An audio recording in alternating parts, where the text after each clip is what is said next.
I'm Arthur Duncan, and for the past 15 years I've been the supply chain director at Whitman Logistics, a company that's been my professional home, my battlefield, and my source of both pride and challenge.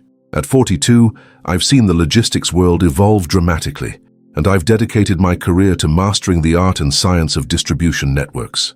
My work isn't just about moving goods from point A to point B. It's about fine-tuning a complex system that, when optimized, saves millions and keeps the wheels of commerce turning smoothly. Over those years, I've crafted and refined supply chain models that increase delivery efficiency by 25%, ensured on-time shipments even during peak seasons, and saved the company close to $3.2 million annually through smarter routing, better vendor negotiations, and innovative inventory management. The logistics network we built wasn't just functional. It was a finely calibrated machine, one I was proud to engineer and operate. Last quarter, I presented what I believed was my most ambitious project yet, a new logistics model promising an 18% reduction in costs, a significant leap in an industry where even a 2% gain is hard-won. My team and I had spent months analyzing data, running simulations, and negotiating with suppliers to create a plan that could redefine our operational efficiency. The presentation was thorough, backed by detailed analytics, supplier contracts, and projected financial outcomes. I was confident that this model would not only strengthen our market position, but also set a new standard for the industry. We gathered in the boardroom for the quarterly review. The atmosphere was tense, as it often was when I proposed major changes. Executives leaned forward, eyes fixed on the charts and projections displayed on the screen. I walked them through every step of the plan, addressing potential risks and explaining the cost savings in clear, precise terms. The room was silent for a moment after my presentation, the weight of the numbers sinking in. Then Gerald Whitman, the CEO, spoke. His voice cut through the silence like a cold blade. "A junior could do better," he sneered, a mocking smile curling at the corners of his mouth. The room erupted into laughter, a chorus of chuckles and dismissive murmurs. It was a moment that felt like a punch to the gut, a public belittlement that questioned not only my work, but my professional worth. I remember feeling a calm settle over me, almost detached, as if watching from the outside. I knew better than to respond in anger, but I couldn't let it pass without a statement, both for myself and for everyone in that room. So I looked Gerald squarely in the eye and said, "Understood. I resign. Give it 4 months." Those words hung in the air, heavier than any data point I'd just presented. The laughter stopped abruptly. The room shifted uncomfortably. Gerald's expression flickered. Surprise mingled with a faint trace of irritation. No one expected that from me, but inside I was already planning my next move. That moment wasn't just a resignation. It was a declaration of intent. 4 months to prove them wrong. 4 months to build something better. The sting of betrayal was sharp, but it fueled a fire in me, a determination to take control of my destiny. As I left the boardroom that day, the faces of my colleagues blurred behind me. Their smirks, the concealed glances, they all became background noise to the clarity of my purpose. I wasn't just walking away from a job. I was stepping into a new chapter, armed with experience, expertise, and a quiet resolve to turn the tables. The next few hours were a whirlwind of thoughts, legal considerations, strategic planning, and the first seeds of what would soon become a competing venture. I began meticulously reviewing my files, backing up every relevant document, every email, every piece of data that validated my role and my work.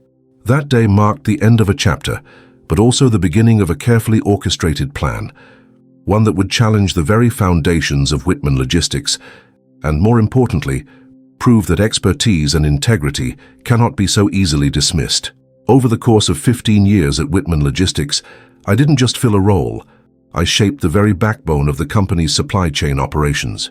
When I first started, the systems were rudimentary, relying heavily on manual processes, fragmented vendor relationships, and outdated routing methods that left us vulnerable to delays and cost overruns. I saw an opportunity to transform those weaknesses into strengths, and that became my mission. One of my earliest projects was to overhaul our distribution network by integrating advanced routing algorithms and predictive analytics. This wasn't simply about moving packages faster. It was about anticipating bottlenecks before they happened and rerouting shipments dynamically to avoid them. The result? Delivery efficiency improved by 25% within the first 2 years. This wasn't a small feat. Our trucks were hitting delivery windows more reliably, fuel consumption dropped, and client satisfaction scores climbed steadily. Those improvements translated directly into savings and gave Whitman Logistics a competitive edge. Managing a $40 million annual logistics budget meant that every dollar had to be accounted for, justified, and optimized. I became deeply involved in vendor negotiations, forging partnerships that balanced cost with reliability. I dealt with everything from freight companies and warehouse operators to technology providers offering real-time tracking solutions. Each contract was dissected, terms scrutinized, and renegotiated to ensure maximum value. The stakes were high. Any lapse in service or unexpected cost spike could ripple through the entire network, affecting customer trust and profitability. But what truly set my work apart was the comprehensive documentation I maintained. Every supply chain model, every optimization algorithm I developed was meticulously recorded. These documents included system architecture diagrams that showed how different components of our network interacted, cost-benefit analyses that quantified the impact of each change, and detailed vendor scorecards tracking performance metrics. This wasn't just about internal clarity. It was about building a knowledge base that could sustain the company's operations long after my involvement. Securing long-term contracts with key clients like Delta Freight was another cornerstone of my career. These agreements were complex, often involving service-level commitments that required flawless execution. I worked closely with legal teams to ensure contracts included detailed clauses on delivery windows, penalties for non-compliance, and flexibility provisions to accommodate seasonal demand fluctuations. It was a balancing act, protecting the company's interests while fostering trust and collaboration with clients. Over the years, I earned 3 promotions, each recognizing my ability to guide the supply chain through evolving industry challenges. But with growth came scrutiny. My $180K salary and vested stock options made me a visible target for cost-cutting initiatives. Despite that, I remained committed to innovation.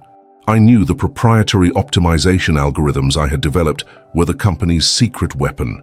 These algorithms, protected under intellectual property agreements, synthesized vast amounts of data, from vendor lead times to fuel costs, to generate optimal routing plans that no one else could replicate. Every presentation I delivered was backed by this rigorous data and analysis. I wasn't just making recommendations, I was providing actionable insights grounded in years of experience and detailed modeling. I took pride in my work because I knew it mattered. Each percentage point improvement translated into millions saved, more reliable deliveries, and a stronger reputation for Whitman Logistics. Yet this very expertise made me vulnerable. In a company driven increasingly by short-term financial metrics, my long-term data-backed strategies were dismissed by those looking for quick fixes. When I introduced my latest logistics model promising an 18% cost reduction, a revolutionary leap in an industry where such gains are rare, I expected at least a thoughtful debate. Instead, I was met with condescension and outright dismissal.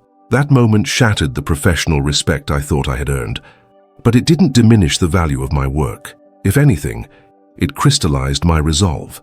Because behind those numbers, behind the contracts and diagrams, was a career's worth of dedication and expertise, and I wasn't about to let it be erased by a careless sneer. As I stood there listening to the laughter echo in the boardroom, I knew the road ahead would be hard, but I also knew one thing with absolute certainty. I had built something worth fighting for, and that fight was only just beginning. Gerald Whitman's disdain for my logistics model wasn't just personal. It was driven by the cold, hard realities he faced from the board. The pressure was immense. Whitman Logistics was expected to slash costs by 15% across the entire operation, a mandate that came down from the highest echelons. The board's focus was narrowly fixated on immediate financials, a short-sighted lens that ignored the intricate web of supply chain dependencies I had spent years cultivating. Gerald saw my $180K salary and vested stock options as a glaring target in the company's budget, a luxury expense that had to be trimmed if the company was to survive the next quarter's earnings call. His solution was simple, albeit reckless. Replace me with a junior analyst earning roughly 70K plus performance bonuses, someone inexpensive, eager, and most importantly, less likely to question the cost-cutting edicts. Gerald's plan hinged on the assumption that my proprietary logistics model was either overrated or easily replicable by a less experienced hand. What he failed to grasp was the depth of the intellectual property embedded in my work. The algorithms, the system architecture diagrams, the vendor scoring matrices, all developed painstakingly over years and protected under our company's intellectual property agreements. During that fateful boardroom meeting, Gerald's public dismissal of my plan wasn't just a personal jab, it was a strategic move to undermine my credibility and justify his decision. "A junior could do better," he said, with that sneer, a phrase loaded with contempt and condescension. His words weren't lost on the room. Laughter erupted, sealing my professional fate in that moment. But beneath the surface, this dismissal revealed a critical oversight on his part. He hadn't accounted for the complexity of the supply chain dependencies, the 24-month client retention clauses in the contracts I managed, or the fragility of the vendor relationships that required my direct involvement. I wasn't the only one aware of this blind spot. Mark Reynolds, a trusted colleague and longtime logistics analyst under my leadership, quietly remained loyal. Mark understood the intricacies of the system and the dangers of oversimplification. He recognized that Gerald's cost-cutting gambit was not only short-sighted, but potentially disastrous. Mark's willingness to share insider insights and support me would prove invaluable as events unfolded. Behind closed doors, he warned me, "They don't see the full picture, Arthur. This move will backfire if you don't act." Gerald's failure to appreciate the proprietary nature of my supply chain architecture was glaring. The system diagrams I developed weren't generic flowcharts. They were sophisticated blueprints detailing unique algorithms, integrating real-time data from suppliers, transport providers, and inventory systems. These diagrams were legally safeguarded under company IP agreements, yet Whitman's leadership chose to ignore them, treating my work as dispensable rather than a vital asset. This miscalculation set the stage for the challenges Whitman Logistics would soon face. Moreover, Gerald overlooked the critical 24-month client retention clauses embedded in contracts I managed, especially with key clients like Delta Freight. These clauses committed the company to a level of service continuity and responsiveness that required intimate knowledge of the supply chain's architecture and vendor relationships, knowledge I alone possessed. The junior analyst Gerald intended to install lacked this domain expertise and the authorized access necessary to maintain these contracts seamlessly. This cavalier approach to client management and intellectual property wasn't just reckless, it was a ticking time bomb. Whitman's eagerness to cut costs blinded him to the operational complexities underpinning our success. His public dismissal of my plan was a symptom of a deeper strategic failure, a failure that didn't just threaten my career, but risked destabilizing the company's most valuable accounts. As I absorbed all this, I realized that my resignation wasn't just a response to personal insult. It was a necessary step to protect what I had built and to hold Whitman accountable. The stakes were higher than ego. They were about safeguarding a sophisticated supply chain system and the livelihoods tied to it. The path ahead was uncertain, but I knew one thing. Gerald's short-sightedness had created an opening, and I intended to use it strategically. Mark's quiet support was a lifeline in this storm of betrayal. He reminded me that knowledge was power, and in this case it was also leverage. As Gerald celebrated his supposed win over what he called an overcomplicated model, the cracks beneath the surface were already beginning to show, and I was ready to exploit them. The board's demand for cost cuts was a brutal mandate, but it exposed the fault lines in Whitman Logistics' leadership. Gerald's plan to replace me with a cheaper, less experienced analyst was less about efficiency and more about optics, cutting visible costs without understanding the operational risks. This decision, masked in bravado and dismissive laughter, ignored the very essence of what made our supply chain resilient: meticulous planning, proprietary technology, and trusted relationships. As I left that boardroom, the weight of Gerald's dismissal lingered, but so did a burgeoning clarity. His oversight was my leverage, his arrogance was my advantage. What he failed to see was that knocking down the architect of the system would not dismantle it. It would only delay the inevitable reckoning that was coming, and I was already preparing for it. After the shock of the boardroom confrontation settled, I retreated to my office, the weight of what had just transpired pressing down on me. The walls around me seemed to close in, not with confinement, but with the urgency of untapped possibilities. It was time to dig deeper, to understand the full extent of what Gerald Whitman's dismissal meant, not just for me, but for the company and the future I intended to carve. I began by pulling out the thick manila envelope that contained my official termination documents. The clinical language of HR notices and legal jargon typically meant little to me, but now every line demanded my full attention. As I sifted through severance agreements and contract addenda, my eyes locked onto a glaring omission. My full stock vesting wasn't honored. Years of loyalty, hard work, and measurable results were being nullified in a few paragraphs. It was a calculated move, a way to deprive me of the financial stake I had earned over a decade and a half. But the sting didn't stop there. Buried in the fine print of the severance package was a clause requiring me to waive any claims over intellectual property, my proprietary supply chain models, optimization algorithms, vendor scoring matrices, all the carefully constructed elements that had become the backbone of Whitman Logistics operations. It was a blatant attempt to strip me of rights tied to the very expertise that made me indispensable. I felt a cold rush of realization. This wasn't just a personal slight. It was a strategic undermining of everything I had built. The company wanted to erase my contributions, rewrite history, and recast my role as easily replaceable. But I wasn't about to let that happen. Not without a fight. With renewed focus, I turned to my internal files. I sifted through emails, the digital fingerprints of countless negotiations, approvals, and strategic discussions. One sequence caught my eye. An expedited hiring process for a junior analyst, fast-tracked mere days after my resignation announcement. This wasn't standard practice. It screamed of desperation, or worse, a cover-up. Gerald was moving quickly to fill my shoes, but with someone drastically less experienced, earning less than half my salary. More alarmingly, I discovered email exchanges outlining plans to transfer my top client account, valued at an eye-watering $8.5 million annually, to an external vendor network. This was the account I had nurtured for years, developing trust and deep operational knowledge with the client's logistics teams. The thought of handing it off to an outsider without the intimate knowledge I possessed was reckless at best. I pulled out the client contracts and began dissecting them. Among the dense legal language, one clause stood out like a beacon. A 24-month client retention clause. This clause obligated Whitman Logistics to maintain service continuity and performance standards, or face hefty penalties. My proprietary supply chain model was the pillar supporting this promise. Without my direct involvement, the risk of breaching these terms skyrocketed. Next, I examined the non-compete clauses embedded in my employment agreement. With surgical precision, I looked for any loopholes or weak spots. The contracts were stringent but not absolute. There was a 90-day cooling-off period tied to severance, which I could potentially leverage. Moreover, I was the sole holder of system passwords and administrative rights, integral to maintaining uninterrupted service for key clients.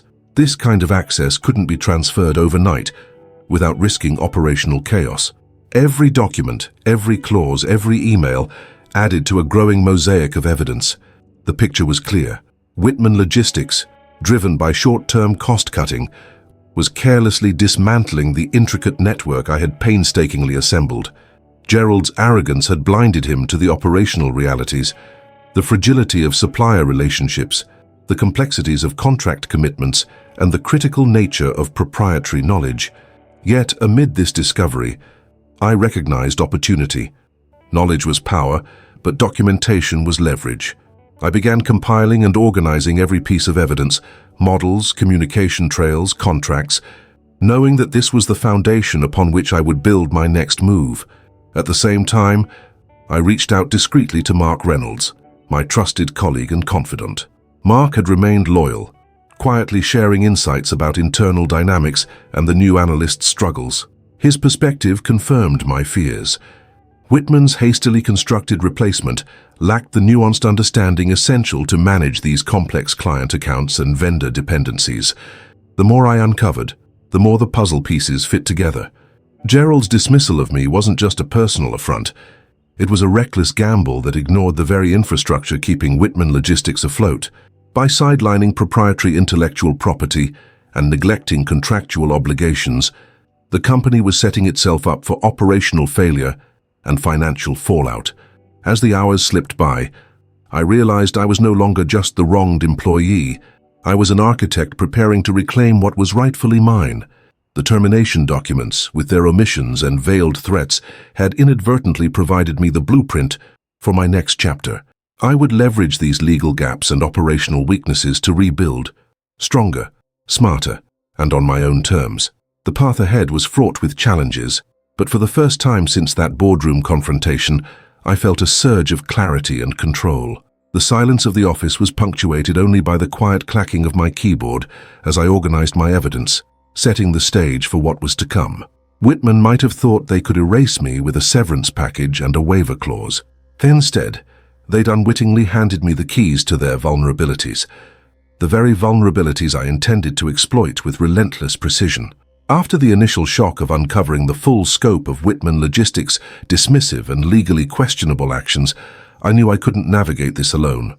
The complexity of intellectual property rights, employment contracts, and regulatory frameworks demanded expertise beyond my supply chain acumen. That's when I reached out to Laura Mitchell, an employment lawyer with a sharp reputation for handling cases involving intellectual property and contract disputes. Laura wasn't just any lawyer. She had a deep understanding of the logistics industry and a track record of turning corporate dismissals into strategic victories. Our first meeting was a quiet one in her downtown office, the city's hustle muted behind the glass windows. Laura listened intently as I laid out the situation, enumerating the key points. The severance package excluding my vested stock options, the clause forcing me to waive claims on my proprietary supply chain models, and the suspiciously expedited hiring of an underqualified junior analyst. I handed her the thick folder I'd meticulously prepared, copies of system architecture diagrams, cost-benefit analyses, email threads, client contracts, and even performance metrics that quantitatively demonstrated my contributions. Laura flipped through the documents with practiced ease, occasionally pausing to jot down notes or ask clarifying questions.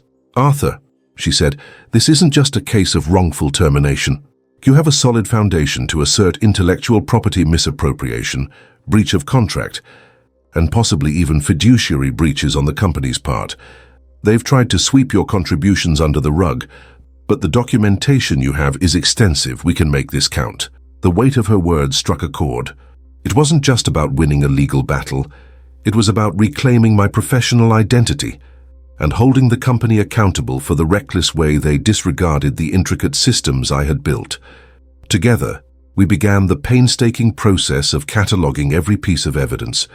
We organized the supply chain optimization models into clear categories: proprietary algorithms, vendor evaluation scorecards, system dependency diagrams, and financial impact reports. Each file was cross-referenced with corresponding email exchanges that detailed approvals, revisions, and strategic discussions. The client contracts revealed clauses I might leverage, specifically the 24-month retention commitments and service-level guarantees that my proprietary system was designed to uphold. I also secured backup copies of all proprietary files, making sure they were encrypted and stored securely outside the company's network. This wasn't just a precaution. It was a safeguard to ensure my intellectual property remained intact and accessible, whatever Whitman Logistics might claim. Mark Reynolds proved invaluable during this phase. We recorded his witness statements, where he detailed the daily operational realities that only someone embedded in the logistics function would know: the nuances of supplier relationships, the technical complexities of the proprietary system, and the tangible risks posed by Whitman's strategy to fast-track a less experienced analyst. His testimony added a layer of credibility and insider context that bolstered our case. Laura also highlighted a critical oversight. The non-compete clause in my contract had a 90-day limitation tied explicitly to the severance agreement. This window created a narrow but significant opportunity for me to compete without immediate legal entanglements, especially given the company's failure to honor the full severance terms. Moreover, I was the sole holder of administrative passwords and system access credentials, vital for maintaining the continuity of service to key clients. No one else at Whitman could replicate or manage these systems effectively without my involvement. We mapped out a strategic timeline. First, we would launch formal legal correspondence to assert my rights and challenge the severance and IP waiver clauses. Parallel to that, I would prepare to secure operational readiness outside Whitman Logistics, reaching out discreetly to trusted contacts and clients to lay the groundwork for a competing venture. Throughout these sessions, what became clear was the degree to which Whitman's leadership underestimated the depth of my contributions and the structural dependencies my work had built into the company's logistics operations. Their approach was short-sighted, driven by immediate cost-cutting pressures rather than long-term sustainability. But that short-sightedness was also my leverage. In Laura's office, surrounded by stacks of carefully curated documents, I felt a growing sense of control. The betrayal I'd experienced was no longer a helpless wound. It was a challenge to be met with strategy, legal precision, and professional resolve. The foundation was solid. The path was set.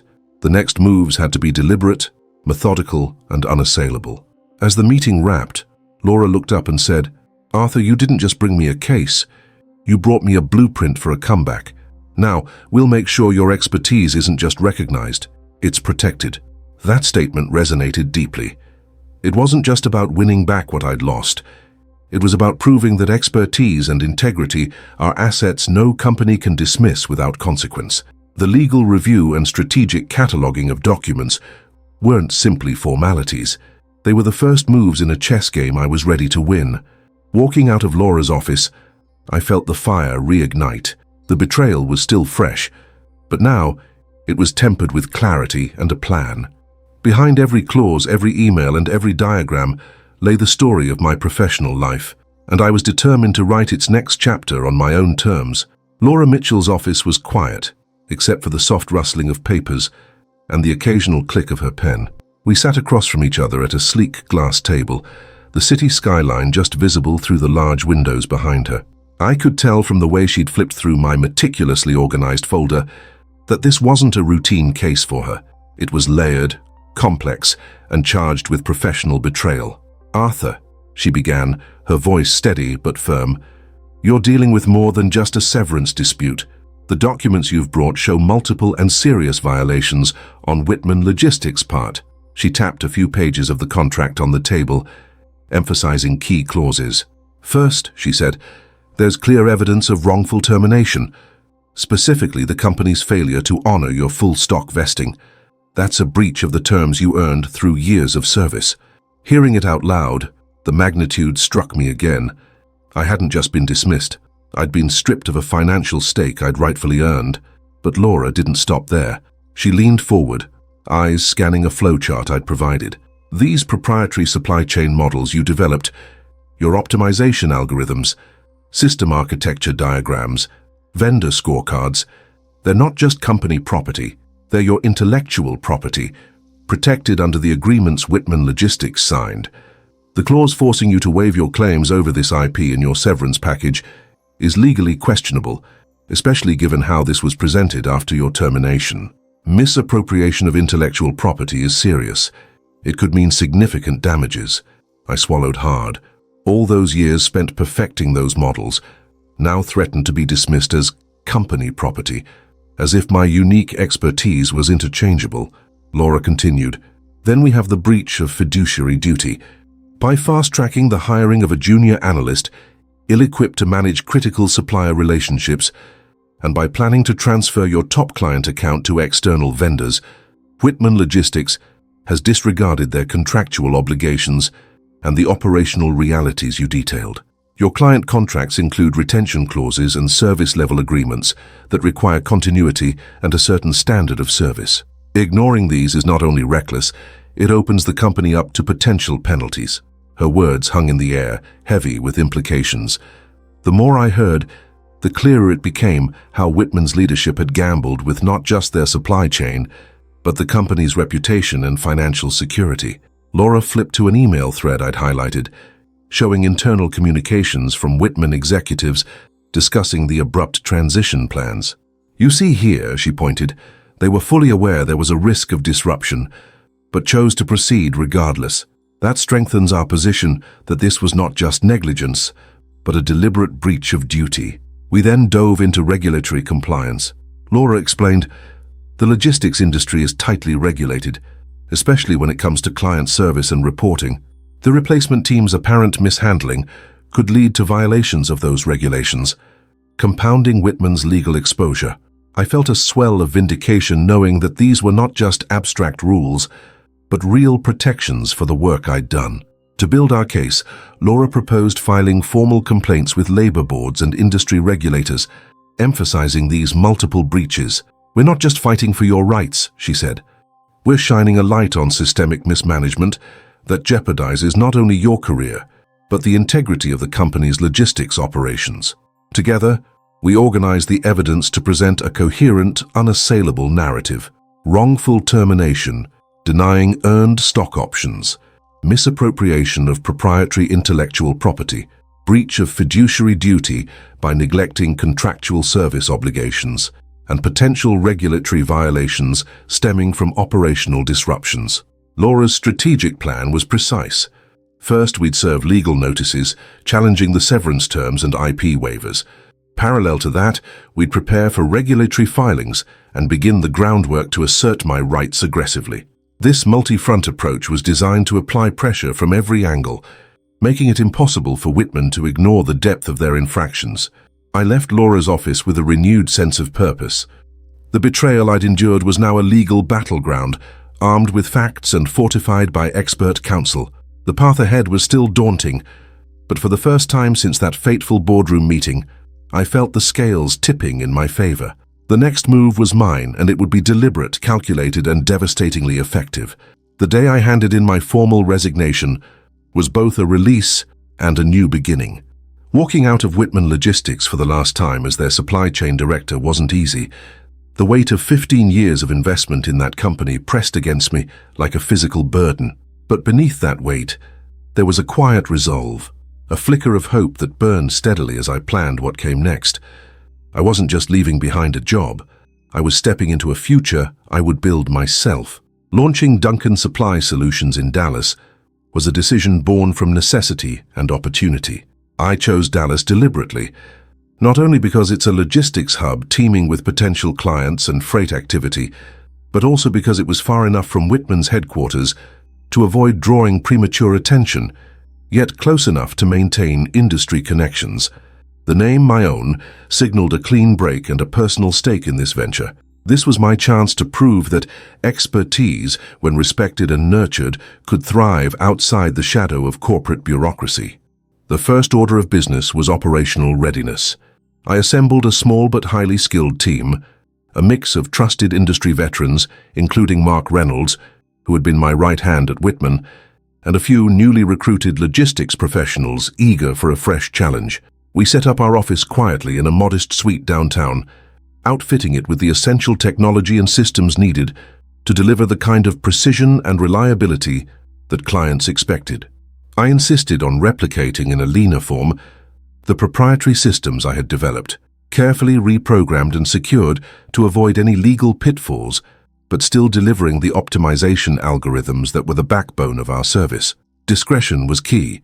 I knew Whitman was still unaware of the full extent of my preparations.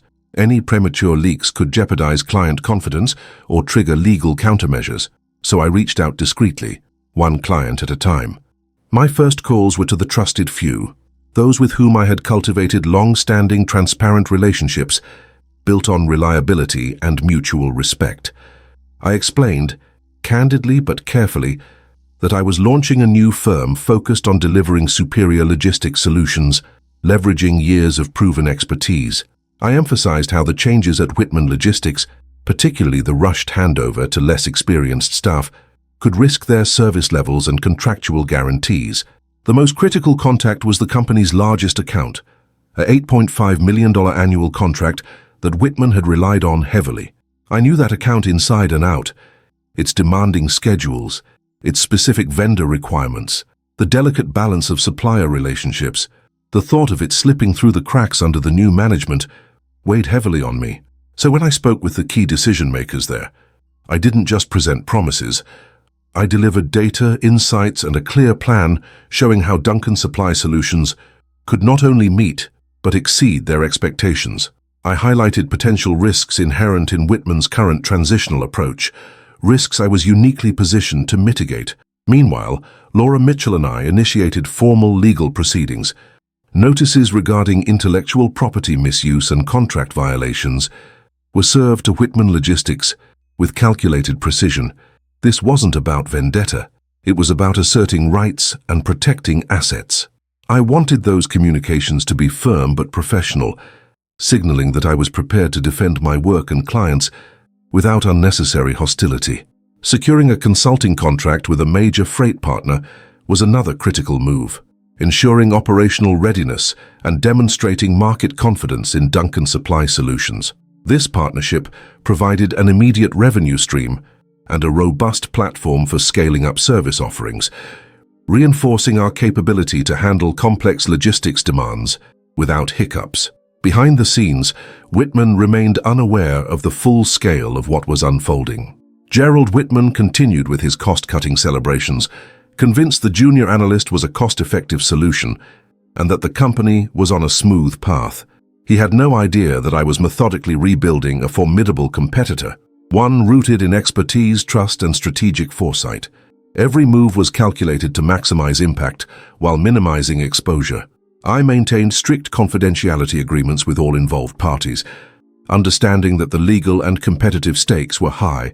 It was a meticulous dance, balancing aggressive preparation with measured discretion. As the calendar days passed, the quiet momentum grew. Duncan Supply Solutions was no longer just an idea. It was a living, breathing operation, positioning itself to reclaim lost ground and challenge the complacency that had crept into Whitman Logistics. The boardroom laughter that had echoed when I resigned was distant now, replaced by a steady rhythm of phone calls, client meetings, and strategic planning sessions. The stakes were higher than ever, and I was determined to make every moment count. What Gerald didn't realize was that the clock was ticking, and when 4 months passed, the landscape of Dallas Logistics would look very different. 2 months after I walked away from Whitman Logistics, the cracks in their operation began to surface, not quietly, but like a storm gathering momentum. I tracked every sign, every ripple in the supply chain with a clinical precision that both terrified and validated me. It started subtly at first. Shipment delays creeping beyond standard windows, little blips that might have been attributed to seasonal fluctuations or external disruptions. But those minor delays soon snowballed into a pattern.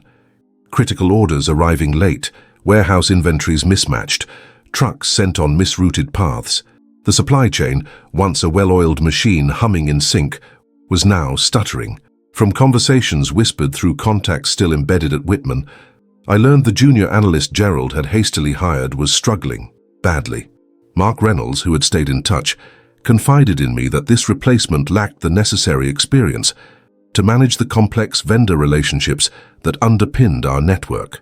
"He's overwhelmed," Mark said during one call, his voice edged with frustration. "He doesn't understand the nuances of supplier priorities or the contingency plans that kept things running smoothly. It's like they handed the keys to someone who doesn't know how to start the engine." Supplier disputes, which had been rare during my tenure, began to crop up with alarming frequency.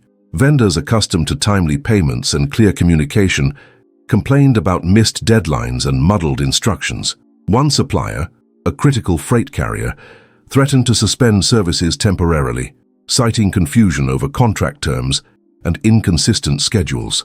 It was a cascade of operational failures fueled by inexperience and rushed transitions. Meanwhile, client complaints escalated. Key accounts, especially the largest one, valued at $8.5 million annually, started voicing concerns about reliability. I could almost hear the mounting tension in their tone during discreet conversations with contacts still loyal to me. "We're seeing missed delivery windows and inconsistent updates," one executive confided, "and it's affecting our own operations. We need assurance, and frankly, We're not getting it from Whitman right now." The irony was sharp. Gerald had dismissed my model as overcomplicated.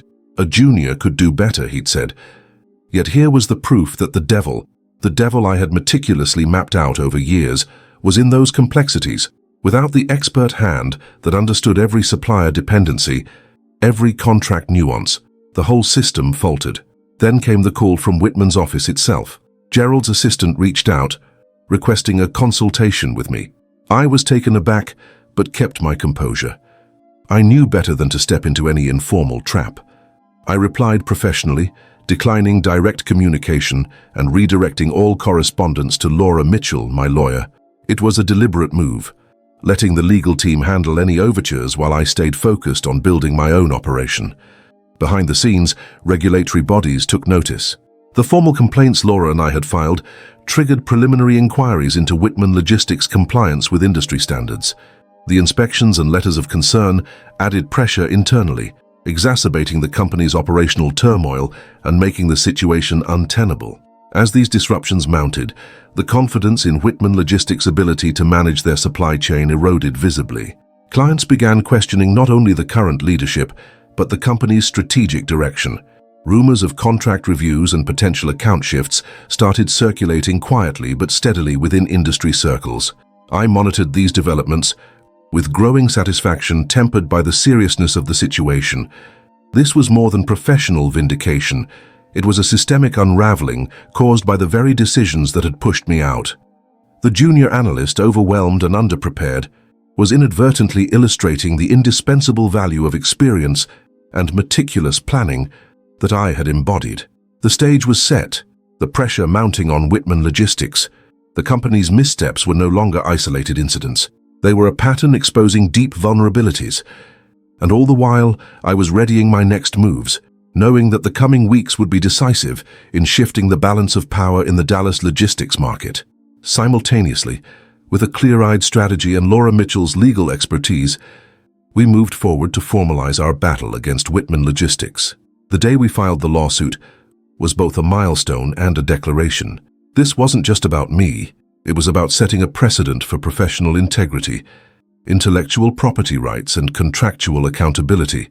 Our claim was comprehensive.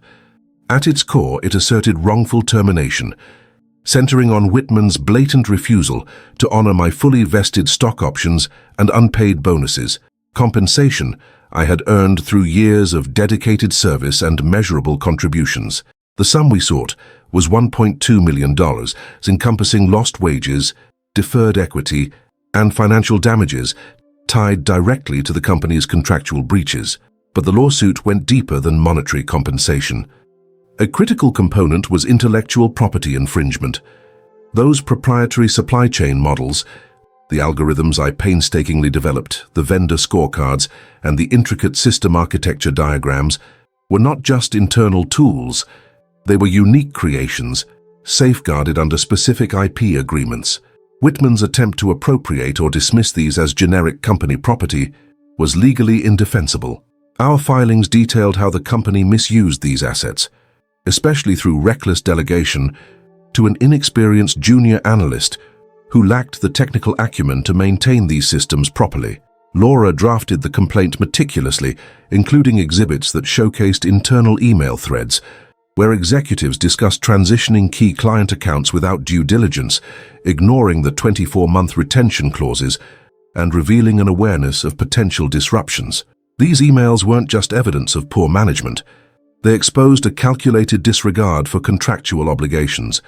The regulatory implications were serious: breach of fidelity, potential penalties from client contracts, and violations of industry compliance standards. We also filed formal complaints with the Labor Board and industry regulatory bodies. These agencies began preliminary inquiries almost immediately.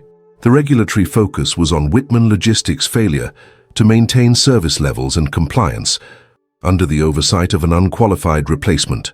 Documented supplier disputes and client complaints formed part of the evidence base that painted a picture of operational chaos directly linked to the abrupt management changes. What unfolded next was a slow but relentless pressure campaign. Whitman's leadership, blindsided by the mounting legal and regulatory threats, scrambled to contain the fallout. internal communications leaked, revealing boardroom concerns that painted a stark contrast to the outward confidence Gerald projected. His celebrated cost-cutting measures now seemed short-sighted and damaging. Meanwhile, clients started disengaging. The largest account, a linchpin worth $8, $5 million annually, began evaluating alternative providers, prompted by consistent service lapses and the looming risk of contract penalties. My discreet outreach had primed these clients to consider Duncan Supply Solutions as a stable, expert-led alternative. The company's internal instability, documented in our legal filings, was becoming apparent to decision-makers. Whitman himself attempted to stem the tide. I recall receiving a cautiously worded email from his assistant, requesting a private discussion to explore possible resolutions. But I was resolute and professional. I responded through Laura, firmly declining all direct communication and insisting that any negotiations proceed through legal channels. This stance was essential. Informal talks risked undermining our position or being misconstrued as weakness. The lawsuit also had a ripple effect internally. Other former employees, emboldened by our case, began voicing similar grievances about wrongful termination and contract violations under Whitman's leadership. This growing chorus added public pressure, as industry forums and trade publications started highlighting Whitman Logistics' troubles. The company's reputation, once solid and respected, was now tarnished, with reputational damage compounding financial setbacks. Behind the scenes, Laura and I prepared for a protracted legal battle. We anticipated defensive maneuvers, settlement offers, and attempts to discredit our claims. But our documentation was robust, from detailed optimization algorithms to email correspondence and witness testimony from Mark Reynolds and others. Each piece reinforced our assertion that Whitman Logistics had breached fundamental agreements and that their strategic decisions had caused measurable harm, not just to me, but to clients and the broader operational integrity. Through this legal pressure, coupled with the operational failures already manifesting, Whitman Logistics found itself caught in a tightening vice. The company's financial losses began to spike as key clients transitioned away, and regulatory fines loomed on the horizon. The unfolding narrative was clear. Gerald Whitman had underestimated the professional and legal consequences of sidelining expertise and mismanaging critical contracts. As the lawsuit gathered momentum, I knew this was more than a personal victory in the making. It was a systemic reckoning, one that sent a message across the industry about the value of intellectual property, the sanctity of contractual commitments, and the risks inherent in underestimating seasoned professionals. The next steps would dictate not only Whitman's fate, but the future landscape of logistics management in Dallas and beyond. The atmosphere at Whitman Logistics had shifted dramatically by the time the board convened to address the mounting crisis. Gerald Whitman, once the confident CEO who had sneered at my logistics model and dismissed me publicly, now sat in a far different light, under scrutiny, isolated and facing the harsh consequences of his decisions. The financial hemorrhaging was undeniable. Over $2 million lost in just a few months, driven by lost accounts, penalty payments, and the cascading effects of operational failures that no amount of cost-cutting could fix. The board's patience had worn thin. In closed-door sessions, executives and directors dissected the fallout with growing frustration. Gerald's strategy to replace seasoned expertise with a lower-cost junior analyst had backfired spectacularly. His failure to appreciate the complexity of the supply chain, the proprietary optimization models, the delicate vendor relationships, the critical client contracts, had turned what should have been a cost-saving initiative into a full-scale operational disaster. I learned through industry whispers and discreet contacts that the board had started questioning Gerald's leadership on multiple fronts. His repeated insistence that the supply chain could be managed more cheaply and simply was now being seen as reckless hubris. The mounting financial losses were more than just numbers. They represented eroding client trust, damaged reputations, and a company hemorrhaging its competitive edge. The board's decision was swift and decisive. Gerald Whitman was to be removed as CEO. The news spread quietly at first, then rippled through industry circles. Trade publications that had once praised Whitman Logistics' steady growth now published scathing editorials, on the company's mismanagement. Headlines framed Whitman's downfall as a cautionary tale about leadership disconnected from operational reality. One respected logistics trade magazine ran a feature titled, "When Cost-Cutting Costs Too Much, the Whitman Logistics Collapse," highlighting the CEO's short-sighted decisions and the consequences of ignoring expertise. Internally, morale at Whitman Logistics plummeted. Employees who had admired or at least respected Gerald's tenure felt betrayed by his dismissal and the company's spiraling instability. Former colleagues reached out to me in quiet conversations, their voices tinged with bitterness or resignation. Some expressed regret for not standing up sooner. Others confided fears about their own futures amid the upheaval. Whitman's professional reputation suffered broader damage beyond the company walls. Industry forums buzzed with discussions about the risks of undervaluing intellectual property and the importance of respecting contractual commitments. Whitman's name became synonymous with leadership failure. Cautionary advice echoed in conversations at conferences and networking events. His once robust connections frayed as key partners distanced themselves, wary of being associated with a company in turmoil. Compounding the CEO's woes were legal and personal repercussions. The wrongful termination lawsuit I filed, along with regulatory complaints citing compliance failures, painted a bleak picture of Whitman's stewardship. Legal judgments and fines were imminent, creating financial pressures that trickled down to affect company liquidity and operational budgets. Even beyond the corporate battlefield, Whitman's personal life felt the strain.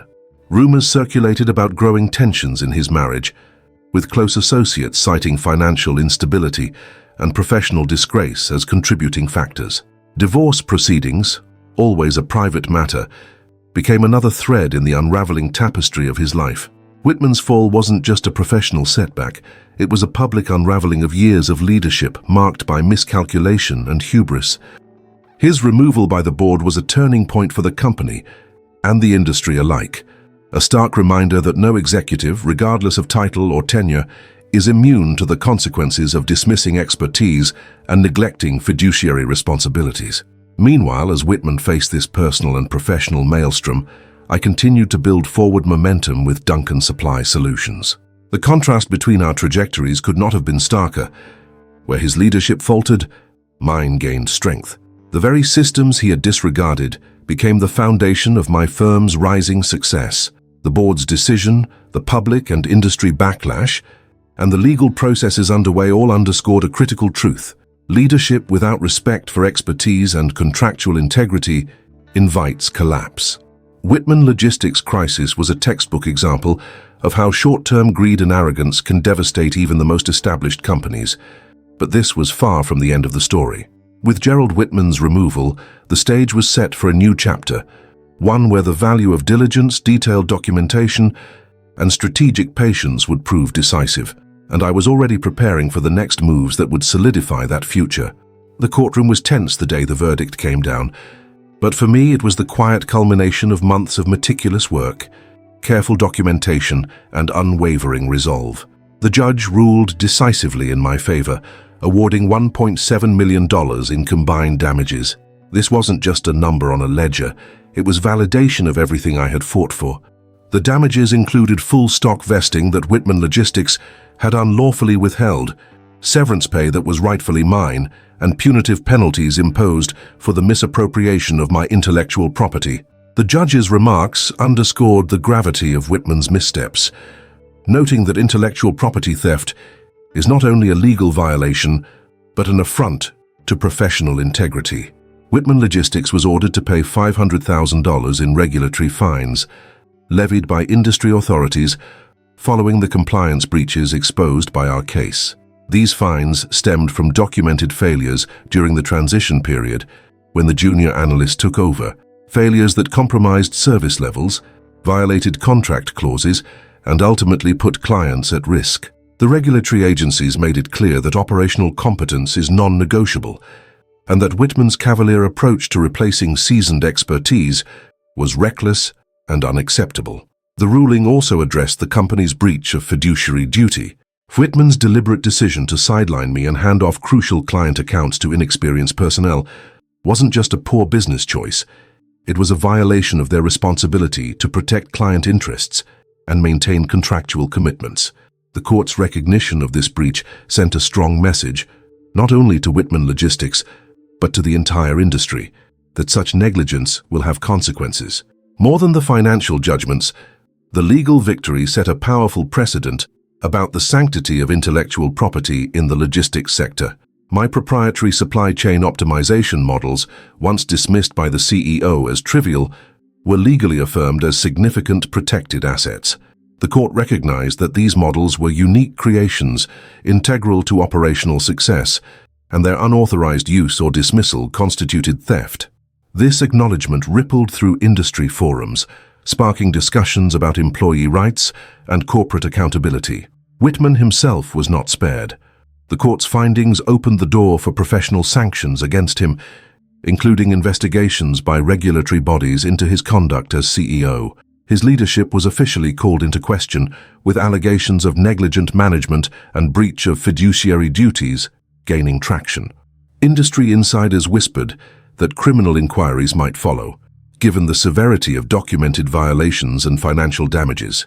Meanwhile, Duncan Supply Solutions, my competing firm, secured the former top client account we had strategically targeted from the start.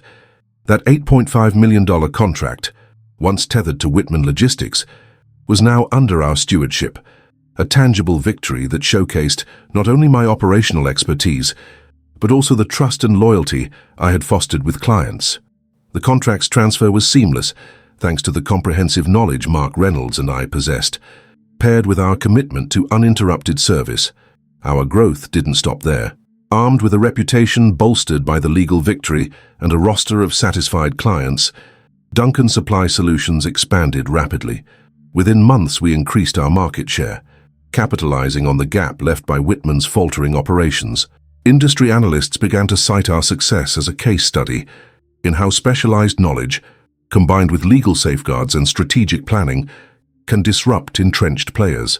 Trade publications and industry forums featured detailed analyses of the case, emphasizing the broader implications. My story became a reference point for professionals advocating for stronger protections of intellectual property and clearer contractual enforcement in supply chain management. Seminars and conferences invited me to speak about the importance of meticulous documentation and strategic patience, a validation that went beyond financial recompense. The combined impact of the court's decision, regulatory fines, and client shifts forced Whitman Logistics into a defensive posture. The company entered restructuring talks, facing scrutiny from investors and board members eager to salvage what remained.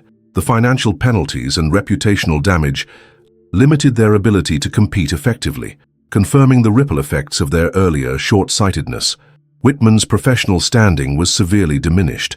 Former contacts and partners distanced themselves, wary of association with a company now synonymous with mismanagement and legal failure. The CEO's personal assets became entangled in legal judgments, contributing to his financial instability, and whispers of personal turmoil surfaced, compounding his fall from grace. Despite the turmoil surrounding Whitman Logistics, the industry thrived on the lessons learned. My case underscored an essential truth: that expertise, when combined with thorough legal understanding and robust documentation, is a formidable shield against corporate overreach.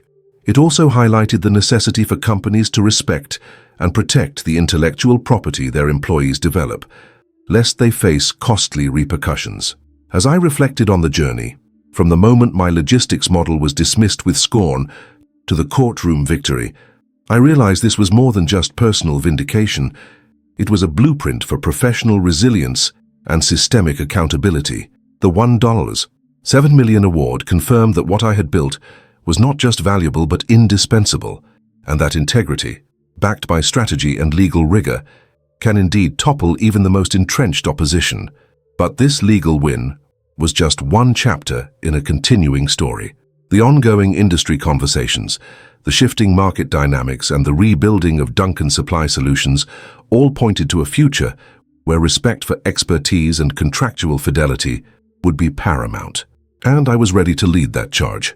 4 months have passed since I handed in my resignation at Whitman Logistics, and the company I started from scratch, Duncan Supply Solutions, is now thriving in ways I had envisioned but never dared to expect so soon.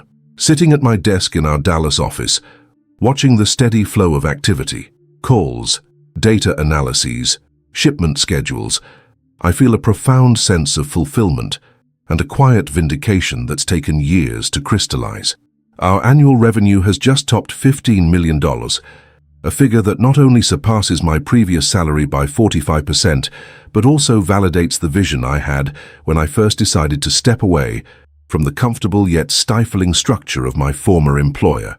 More than numbers, it reflects the trust and confidence that clients have placed in a company built around expertise, transparency, and an uncompromising commitment to operational excellence. Owning 30% equity in Duncan Supply Solutions means that every decision I make directly shapes our trajectory, and with that ownership comes a responsibility I embrace fully.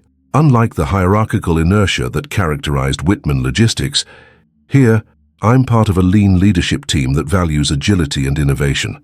My role is not just about managing logistics, but about cultivating a culture where deep knowledge is respected and rewarded, and where clients feel truly supported. The transformation from being the sidelined junior in a boardroom to leading a flourishing enterprise hasn't been easy. It demanded more than technical expertise. It required resilience, strategic patience, and a willingness to navigate complex legal and operational challenges without losing sight of the end goal. The lessons learned, the importance of meticulous documentation, understanding contractual fine print, and the necessity of measured, calm professionalism have become the pillars upon which Duncan Supply Solutions operates. I recall the countless late nights spent poring over system architecture diagrams and client contracts, the careful coordination with Laura Mitchell to ensure that our legal footing was rock solid, and the trust Mark Reynolds and I built with key clients who were willing to take a chance on a new player in the market. Those moments weren't glamorous, but they were essential, each one a stitch in a fabric that now holds strong against the winds of competition. Our client retention rate stands at an impressive 92%, a testament not only to the reliability of our logistics models, but also to the personal relationships we've nurtured. For these clients, Duncan Supply Solutions represents more than a service provider. It's a partner that understands the intricacies of their business and is committed to delivering tailored, innovative solutions. Securing the former top account from Whitman Logistics was not just a tactical win, it was a symbolic one, proving that expertise and integrity can reclaim lost ground. Yet, I remain grounded. The journey has reinforced my belief that success is not a destination, but a continuous process of adaptation and improvement. I'm constantly refining our optimization algorithms, exploring emerging technologies, and fostering a team environment where every member feels empowered to contribute ideas and challenge assumptions. The landscape of supply chain management is always shifting, and staying ahead means never becoming complacent. Reflecting on this chapter, I understand how crucial it was to maintain composure in the face of public dismissal and professional betrayal. The calm professionalism I exhibited when Gerald Whitman sneered at my logistics model wasn't just about self-control, it was a strategic choice that preserved my credibility and opened doors to new opportunities. Emotion, if unchecked, could have clouded judgment and derailed plans. Instead, channeling that energy into deliberate action turned a moment of humiliation into the foundation for my comeback. I also recognize that meticulous documentation, the detailed flowcharts, vendor evaluations, email trails, and contractual analyses was indispensable. These records not only backed our legal claims, but also formed the operational blueprint for our new company. Without them, the transition would have been far riskier, and the trust of clients and partners more difficult to secure. Looking ahead, my focus is on sustaining growth while maintaining the integrity and quality that define Duncan Supply Solutions. The lessons carved out of adversity have instilled a vigilance against complacency and a commitment to ethical leadership. I'm driven not merely by financial success, but by the knowledge that our work strengthens the entire supply chain ecosystem, benefiting clients, vendors, and employees alike. In many ways, this journey has reshaped my understanding of professional fulfillment. It's not about titles or the size of a paycheck alone, but about the respect earned through expertise, the impact made through thoughtful strategy, and the resilience demonstrated in the face of setbacks.